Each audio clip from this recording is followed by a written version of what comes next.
What differentiates religion from any other human invention or endeavor, in the sense that, you know, anything we do is imperfect, anything we do runs in fads? Aren't we talking at the end of the day that religion is a tool, like logic is a tool, like politics is a tool, and humans can use or misuse any tool? No, I don't think so, because it's a reification. It says you're born unfree. You're born with original sin or with a duty to a stern parent, and a stern parent who won't quit.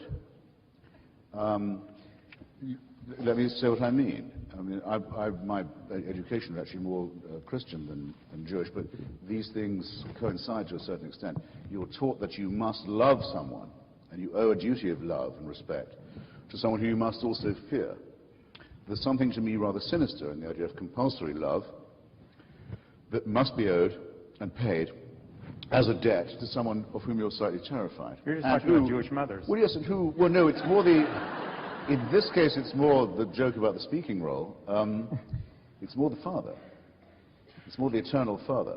If the idea of the eternal father doesn't worry you, it should, because I don't know what your life experiences have been, comrades, but some of you may have fathers living. I'm sure a lot of you have fathers who have died. But if you had a father who said to you, "I'm never going to die," how would you feel?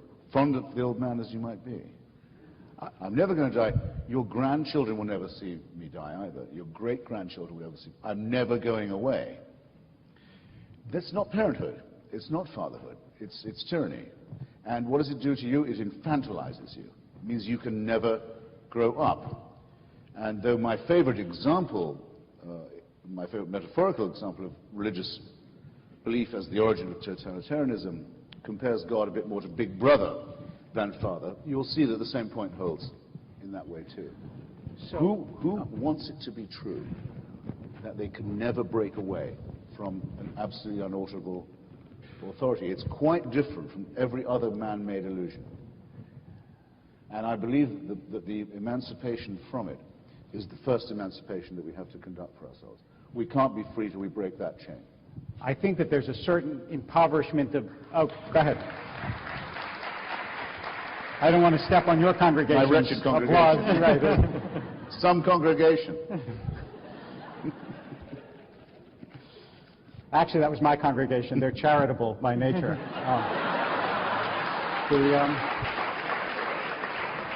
I think there's a sort of impoverishment of imagination here, and I want you to see how this is working. I believe, no, I don't, but I'm going to step into my friend's shoes here. Can I call you that? Okay, thank you. Help yourself. Thank you. I'm going to try now. I believe that God is actually just a projection of my human father, and therefore the idea that God will never die terrifies me, because I know that if a human father never dies, it would be terrifying. Realize that this is an inversion of the way it actually works. The whole point is that God, we use the metaphor father for God because we can't conceive of what God is like. But it's not like having a human parent. The idea that you have a creator who loves you, who cares for you not only in this life but beyond, is anything but terrifying, and most religious people in healthy religion don't experience it as terrifying. They experience it as consoling. They experience it as powerful and meaningful, and it's very rare, I must tell you. I have been at the bedside of many people before they've died. It's very rare that someone has said to me, "Oh, dear God, I just hope that there is no God after I die, because that would be terrifying." In fact, the exact opposite is what I always hear, which is, "Look, Rabbi, I don't know what's going to happen to me after I die, but I really do hope that there is a God, because I hope that there is something after this, and I hope I will be embraced." And they don't think of it as a tyranny. They think of it as the opposite of a tyranny, which we call love. But now I see with horrific clarity why you didn't like my mention of Sigmund Freud. I mean, Nietzsche is supposed to have said God was dead. Freud is supposed to have said God was dad. In the future of an illusion, his best essay on the subject, I think, he says that it's impossible to study religion without noticing its connection to wishful thinking. That people would like, as they expire, to think, I'm not going anywhere, I'm just going into the arms of a loving Father. Yeah, who wouldn't like to believe that? Who here decides what they believe on the basis of their wish, though, may I inquire? Do any of you decide to believe things because they would console you? What about a word like, hasn't come up yet in our discussion? Big, interesting, important word, begins with E, evidence. All the evidence is that the cosmos doesn't know we're here, that evolution doesn't know it's created us, that the stars don't look down on us, that there is no one who knows about or cares about or supervises our existence, that we have to face this on our own responsibility. That all the evidence is that way. There is no serious evidence any other way, but there is a strong desire that we could abolish and dissolve our responsibility and just relax and say, well, I'm so glad that as I check out, Daddy will be taking care of me. I've got some evidence. I don't think it's moral to be preaching that kind of thing. I'm sorry to say, and I think it's positively immoral to be preaching it to people who are ill, suffering, and defenseless. I think it's hateful to tell lies to people who are in that condition. What would you tell them?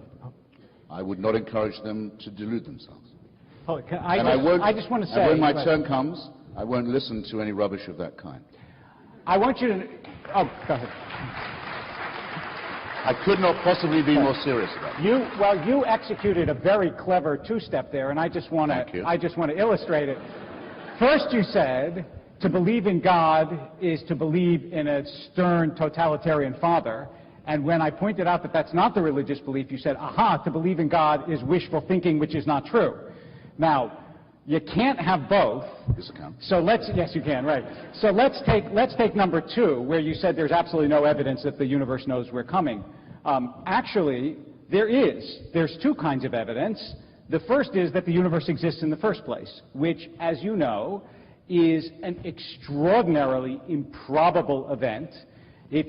Just look at a book like Martin Rees's Just Six Numbers, where he talks about, as many astrophysicists do, the odds that the universe would actually be constituted are 0.0000 to the billionth power, because all these various astronomical constants have to be exactly right, balanced on a knife edge, in order for there to be a world. So that's the first piece of evidence that the world knew we were coming.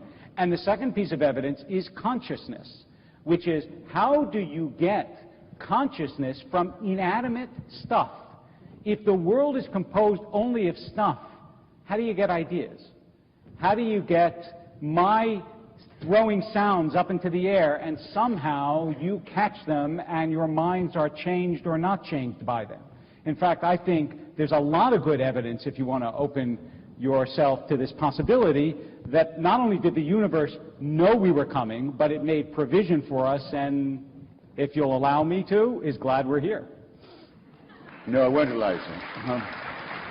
By no means permit that. But first, to your first point, yes, there's no contradiction whatever in saying that the image of God as a totalitarian dictator and the image of God as a benign paternalist are contradictory. There's absolutely no difference between the two concepts. What dictatorship has not said that it's there for benevolence? That is the selling point of dictatorship. You don't have to worry. You don't have to vote. You don't have to be citizens. You don't have to think. We'll publish the newspapers for you. You don't have to publish your own. We'll do that all for you. That's the whole point. You're not needed. You're just there to applaud and to thank. That's the whole point to begin with. The whole horror, to me, of a dictatorship would be that it would say it was for my own good. That's exactly the denial of liberty that I was trying to talk about. So, no, those concepts are the same. Now, to this knife edge point, why are people so impressed that it so nearly didn't happen? Some designer, I might mention, on the knife edge point. Knife edge is exactly the right metaphor, as it turns out. Just in the little far-off suburban slum of our tiny solar system, that's a detail in the cosmos, just the one we know. We know the following, that of the other planets, all of them are either much too hot or much too cold to support any kind of life at all. If they ever did, they don't any longer and will never do so again. And that is true of very large tracts of our own planet. They're either too hot or too cold, and it's on a climatic knife edge as it is, and is waiting for the sun to swell up into a red dwarf, boil the oceans, and have done with the whole business. And we even know roughly the date on which that will occur. That's just in our suburb. It's in our hood. So we may have a little bit of somethingness now, but there's a great deal of nothingness headed our way. Some design, huh? They were waiting for us. It was waiting for us to occur, for you and me to arrive. 98.9% of every species that's ever been on Earth has already become extinct. So if there's a creator or designer, and I can't prove there isn't, who wanted that, this designer must be either very capricious, very cruel, very incompetent, or very indifferent. Grant him, and you must grant all that. You can't say, oh, what a welcome. What a table was spread for us to dine at. And then... may I... and you know what? I'm going to have to ask you something. Go ahead. Do you or do you not? Well, I'll say one thing and I'll ask you another. In the night sky, ladies and gentlemen, you can already see Lawrence Krauss's columns on this and on the rate at which the universe is continuing to expand, the red shift, the way at which the Big Bang is still blowing us hugely further apart, so that you can see the heat death of the universe actually coming. We know the date of that too. Well, in the night sky, you can now see the Andromeda Galaxy headed on direct course for ours. It's coming. We know the date when that will happen too. That's when our somethingness, even more nothingness, will... It's just a matter of which of these occurs first. So that's what the capital E evidence is, and there's no counter-evidence for it.